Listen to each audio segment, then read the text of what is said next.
Um dos critérios avaliados no processo de identificação das altas habilidades e superdotação é o quociente intelectual, ou QI, que é calculado a partir de testes padronizados que envolvem memória, reconhecimento de padrões e raciocínio lógico, verbal e espacial.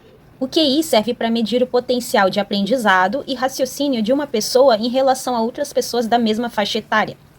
Ele não é uma medida estável e pode ser influenciado por fatores como escolaridade, motivação e bem-estar físico e mental no momento da aplicação dos testes.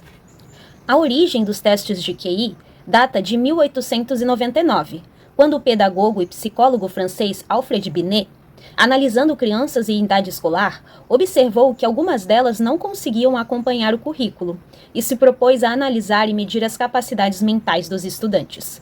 O propósito era identificar os alunos com dificuldade de aprendizado e encaminhá-los para a educação especial.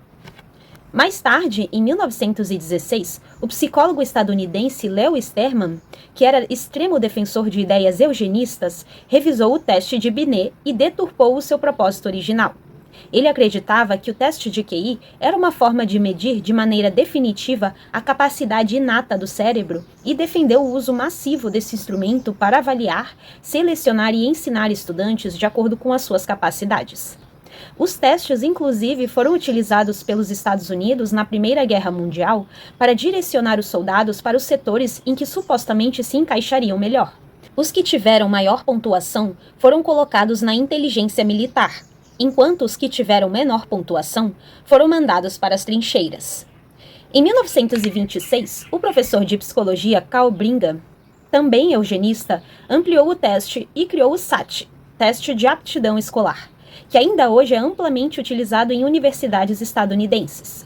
Mais tarde, porém, Brigham reconheceu as limitações desse instrumento e admitiu que ele estaria limitado a medir educação e experiência, não inteligência pura.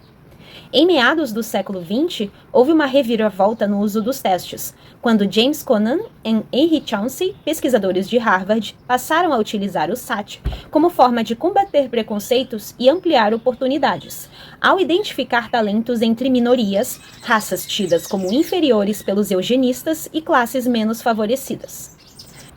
Da década de 1920 até 1970, o primeiro e mais longo estudo longitudinal com pessoas de alto QI revelou que essa medida não é determinante de superdotação, que o ambiente familiar e a personalidade influenciam fortemente no desenvolvimento e que o QI não é uma medida fixa, estável, e que ela pode mudar ao longo do tempo e com a experiência.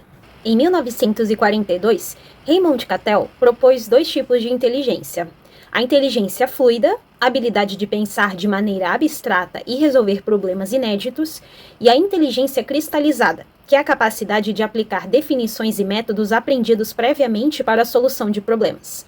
A inteligência fluida seria determinante na velocidade com que o conhecimento cristalizado é acumulado.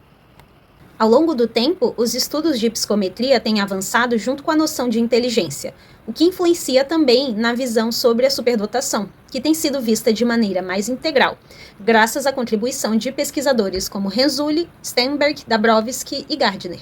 Atualmente, os testes de QI incorporam medidas cognitivas, afetivas e contextuais, reconhecendo que o desempenho intelectual é fruto de fatores biológicos, sociais e culturais, e superando a noção do QI como medida única de inteligência.